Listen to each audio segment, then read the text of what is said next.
670 AM, 96.3 FM, The Source.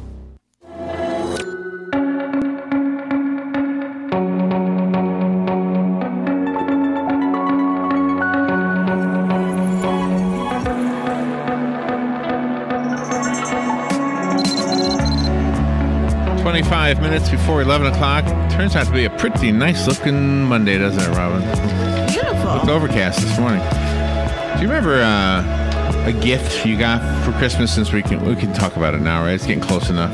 I think so. Seems weird. Do you remember something that stands out in your mind as one of your favorite gifts? Oh gosh, yeah, a big old teddy bear, black and white panda. Yeah. I remember walkie-talkies. Oh, nice. That was a gift. Uh-huh. I could go to the other side of the house and give my brother Billy the other one and say, Billy, can you hear me? There you go. And he'd say, I hear you. My father would say, I can hear both of you. Of course. And it's probably from that I've always been interested in radio. We would do little radio shows on our walkie-talkies. We would. We put the record player around and say, okay, we pretend we're a radio station. The oldest amateur radio club in Marion County is the Silver Springs Radio Club, and we've become friends with those guys. They're in here again to talk to you about maybe a gift for somebody who might want to be part of this whole world. Bill Gillespie is in the studio. Good morning, Bill. Good morning. Carl Berry is in the studios. Carl over there. Thank you for coming in. And Elbert Wilkinson. Good morning, Elbert. Good morning. Good to see you guys again. How are you doing? We're doing great, and thank you for having us on today. Jim Panna was supposed to be coming in, but you said he's not doing well. He's feeling ill, right?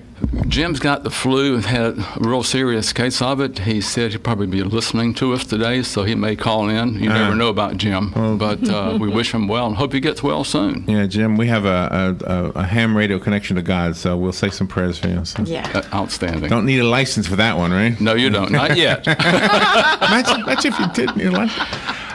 So how's everybody doing? Do you have an event coming up that we want to talk about? We do. We have an annual HamFest that will be held on Saturday, December 1st at the Southeast Livestock Auditorium. And it's open to the public. There's an admission charge, of course. And we also brought 4 giveaways for you to nice. Okay, pass out to your listeners. Wonderful. Thank you. And, Great. We look forward to having everybody come out. It's for those who don't know, a HamFest is like a miniature trade show. We have vendors who sell their equipment, nice. Parts, supplies for hams. People who are involved in the maker fair industry, microcontrollers and computers, and it just attracts a whole bunch of different people with this kind of a hobby. Now, is there a reason why you're having it at the Livestock Pavilion? Because there's another kind of ham that's usually there. Well, we have 2-legged hams walking around as opposed to the 4-legged hams. But it's a nice facility. It's very well maintained by the county, and it has lots of parking, which is always a problem, especially for our tailgaters who may come with a large SUV or truck with a trailer and hauling their stuff around, so it has plenty of room for them. When we have musicians in the studio, quite often I will ask, do you have a dream stadium or a dream theater you'd like to play in? And they all have one. Is there a pinnacle of, in your world? Is it somebody you communicate with? Is it an event maybe that you participate in? What is the pinnacle of being the ham operator? Is it helping out in a hurricane? I know you guys helped out in the hurricanes. When Michael hit, the communications, as you know, were knocked out up in North Florida. And they sent, I think there was 50 hams or so that went up there. Same thing with Maria.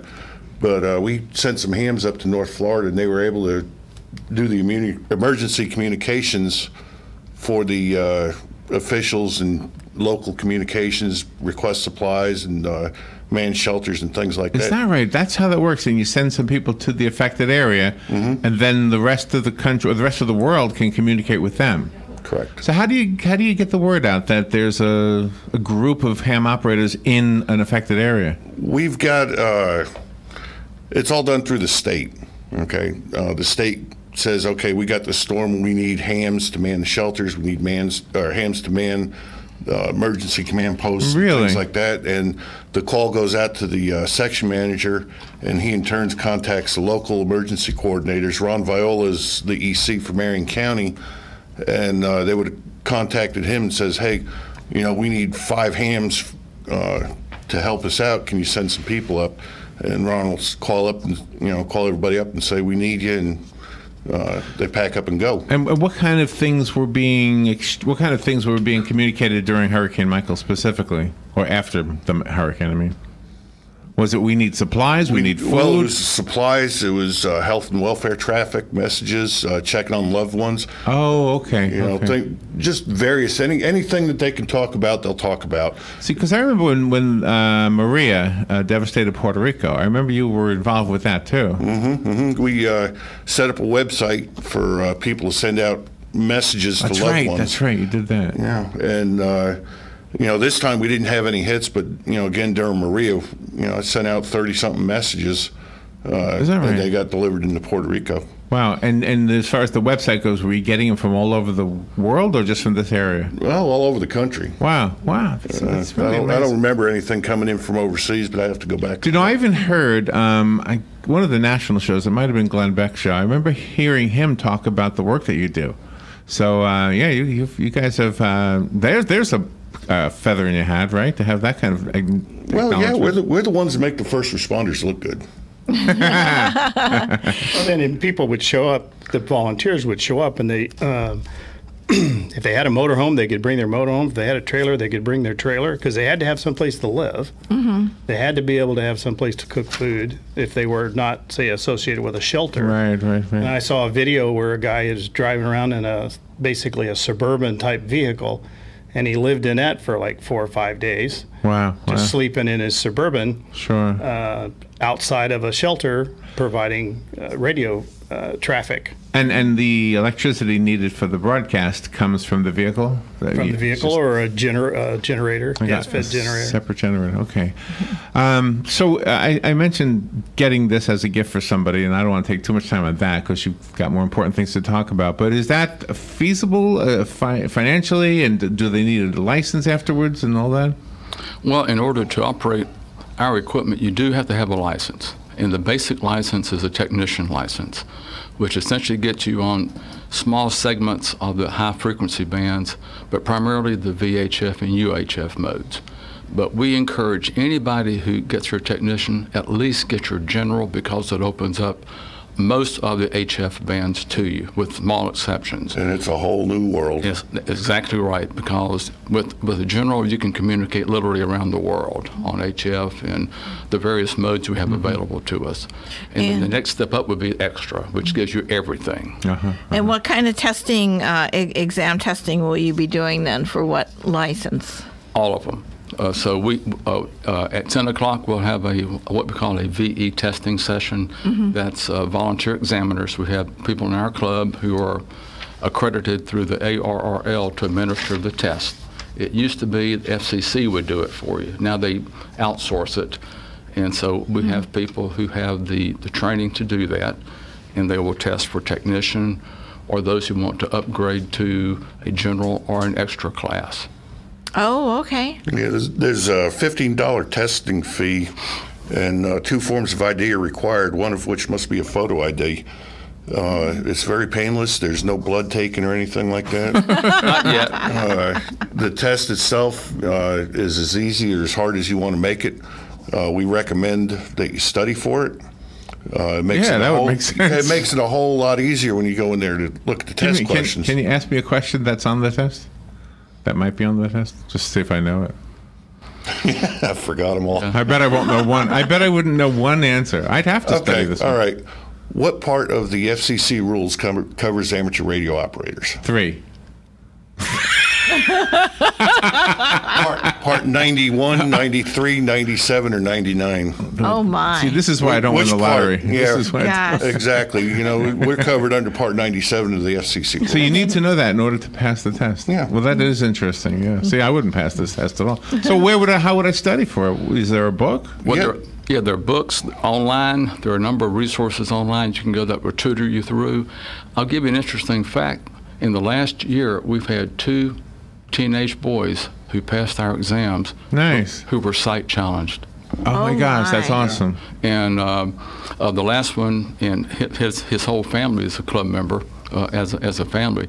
He gave a presentation a few months ago on how he passed his exam and brought his study book. It was about 8 inches high in Braille.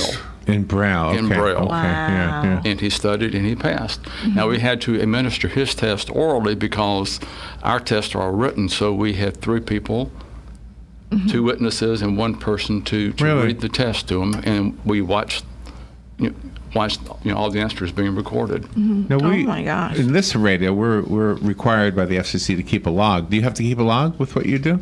Not anymore. No? Not anymore. But when you're operating, you have contests, things like that, Morse Code contests or digital contests, where you talk to other stations around the country or around the world, and you want to keep a log of who you talk to, because at the end of the contest, all these things get melded together, and you get points, you get certificates, put on the I Love Me wall and things like that. The I Love Me wall.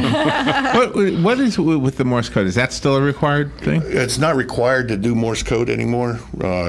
However, it's still a very, very popular mode of operation. Is it universal? Like, could the Chinese guy know what you're saying, even Yes. though it's... Yes. But it's based on English, right? Yes. Wow, so everybody who knows Morse code, no matter what they speak, understands Morse code. If you're using International Morse Code, that's correct. Yeah. And Bill, you're going to have a guest speaker at your event, Brian Purdy. No. Oh, he's not going to be there. What happens is even in the days of GPS and navigation systems, so a lot of people get turned around trying to find a location. So Brian's going to talk people in. And so Oh. he'll be on our repeater.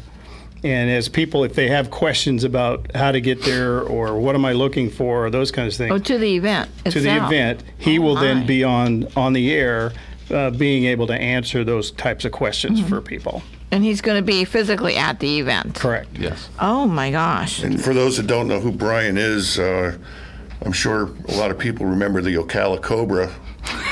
Oh yes. Yes, Mr. Brian Purdy. He's a wonderful, wonderful gentleman, and it was an unfortunate thing that happened to both him and the animal, the snake. But he's a really wonderful claim to guy. fame. Yeah. It is his claim to fame, and he has got the best gift of radio voice you ever heard. Someday we may try to bring him over here. Is that right? Yeah. Do you know he helped us raise more than $10,000 for the Literacy Council? Really? Yeah. Yeah, he might not even know that. Do you know our story with that? No, I don't. Okay, so the Literacy Council asked us to help them raise money. They've done it several years. And so we decided to draw a crowd for literacy. That was our campaign. And I would draw faces for a contribution of money, okay? And on this big 50-foot long piece of paper. Never in a million years thought I was going to actually fill it with faces, but I did. And people started having fun with it. And somebody said, I'd like you to draw Charlie Brown. Okay, I'd like you to draw this and that. Somebody said, I'd like you to draw the Ocala Cobra. So I just got a cobra out of the internet and just drew it. I don't think I got his cobra, but it said underneath it Ocala Cobra, and somebody donated $10 or $15. Yeah, that was great. And long story short, we raised $10,000 plus. Excellent. Yeah, That's excellent. Yeah, isn't that amazing? Yeah, my daughter helped the Literacy Council when she was. Did she? Yeah, when she was doing the nursing school. Oh, wonderful. But You're going to have a lot of vendors. yeah, we got it. We got plenty of tailgate area there. It's open to everyone, from hams to basket weavers. Everybody and everything. It's an open tailgate. As far as the indoor vendors, last count, I think we have 20 of them. We've got 2 from Ocala, Nightfire Electronics, and JT Communications.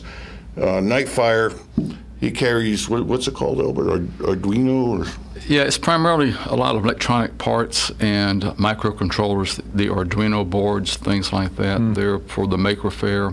And then he's also branched into ham radio supplies and connectors and things like that. He's also a ham. I love that. Do you actually have a ham radio in your car or your truck? Mm-hmm. Yeah. So when you're driving, can you use it like a CB or no? Yeah. Because you'll be talking to people. Because usually with a CB, you want to know how the traffic is a mile ahead. Wouldn't a ham be overkill?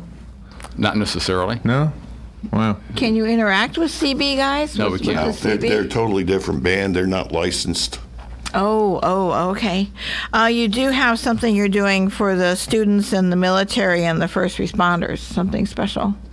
Yeah, we're doing free admission for, what does it say on there? I don't have one of those cheat sheets in front of me. I do. And there's so much information on here, so I don't know where to start. A little bit of everything. School students with ID, active military in uniform, and first responders in uniform. There's no charge for general admission. But if you do want to get a door prize giveaway ticket, you got to pay for it. Sorry, we can't do it all. And what is the door prize?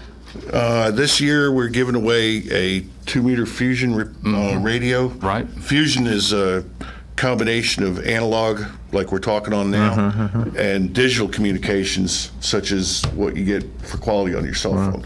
It's apples and oranges. Gentlemen, you have a phone call coming in. You want to take the call? Sure. You okay with the call? Good morning. You're on the air. Yeah, good morning, good morning. This is Jim Penner calling from my sick bed. Hey, you sound pretty good. You okay? I'm getting better. I just didn't want to be there and give you what I've got. Oh, thank you. I didn't want it. I heard you were having the 2 days of throwing up weren't so good. Oh, that you didn't have to tell us that. So you're having a ham fest on Saturday the 1st? Is that a Saturday? Yeah. December 1st, right? Yeah. Yes. Because I'm having a turkey fest this Thursday. It's a joke. There you go. I got one laugh out of it. Jeez. This is a tough crowd, Robin. Tough crowd. In Tennessee, the turkey comes in bottles. That was a better joke. Okay. Well, I'm glad you're feeling okay, Jim. All right, everybody have a good time. Come down to the HamFest if you're interested. There's going to be a lot to see.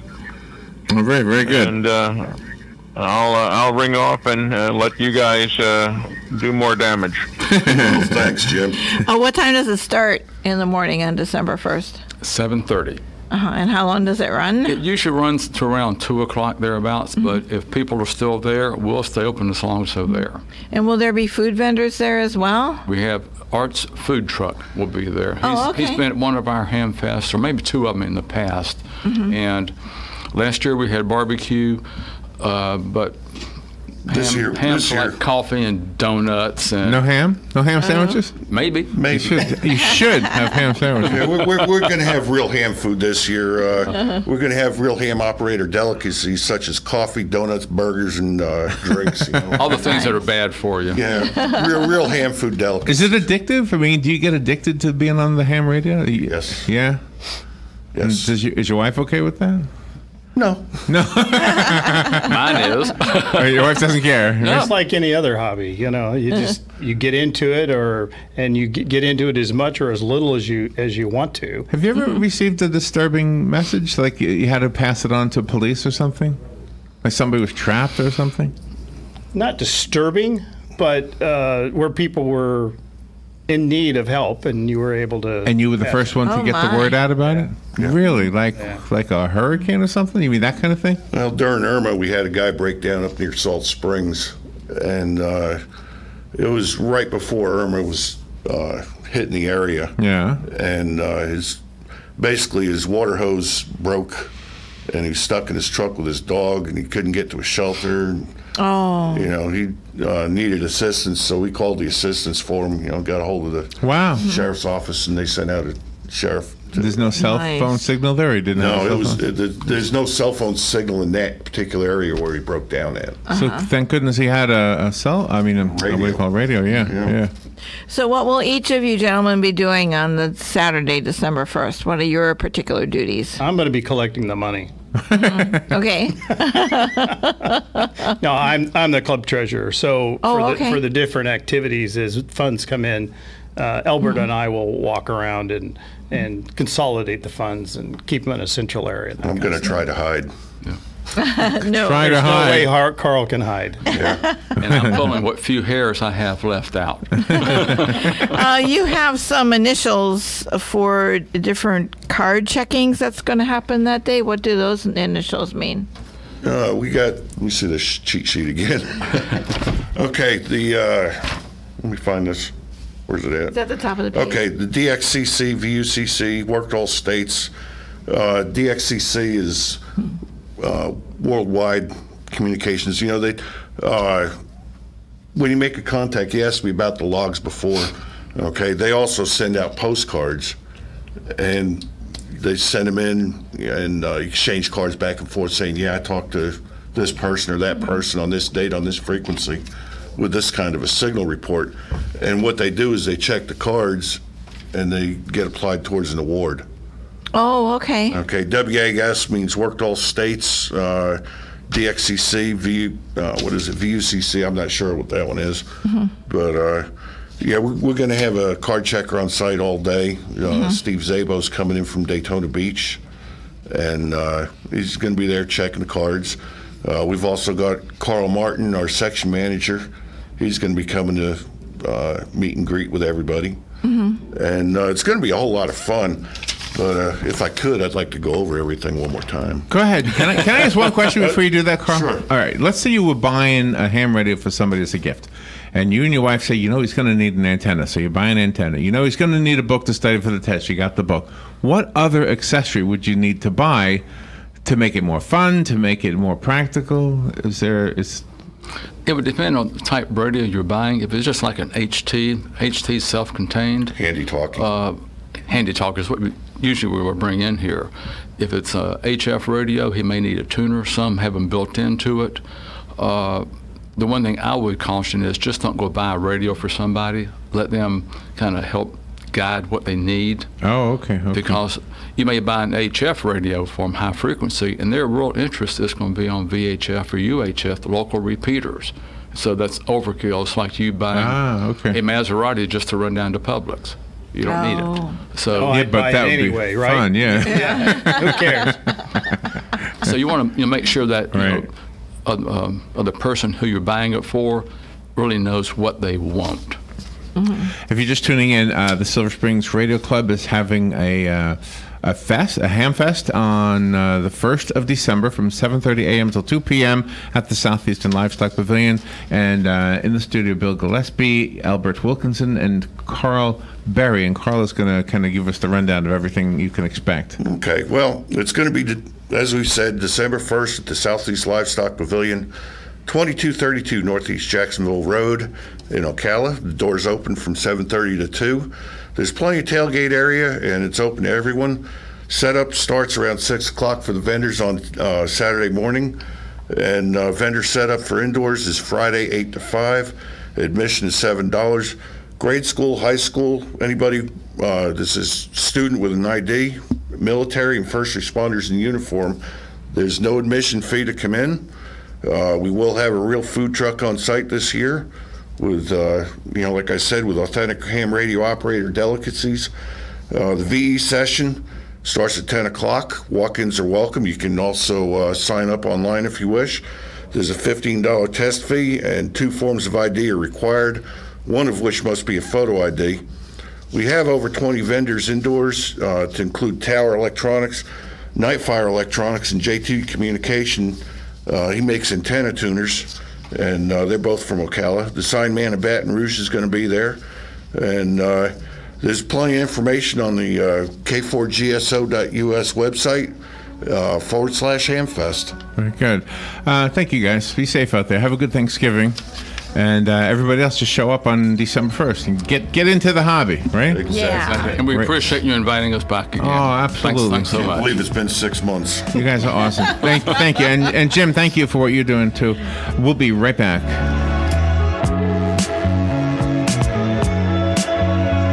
Broadcasting from the Paddock Mall Studios, this is WOCA, Ocala. Fox News, I'm Chris Foster. Trying to beat the rain in the forecast this week, search teams are looking for any human remains in the ashes of a wildfire